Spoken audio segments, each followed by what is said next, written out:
ఎవరు ఎవరికి తోడవుతారో, ఎప్పుడెందుకు విడిపోతారో, మమతను కాదని వెళతారు, మనసే చాలని ఉంటారు. ఎవ్వరి పయనం ఎందాకో అడగదు ఎవ్వరిని, బదులే దొరకదని.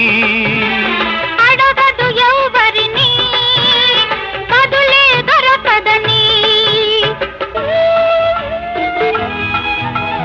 కడుపు తీపికి రుజువేముంది, అంతకు మించిన నిజమేముంది. కాయే చిట్టుకు బరువైతే చిట్టును భూమి మోస్తుందా? ఇప్పుడు తప్పును తెలుసుకొని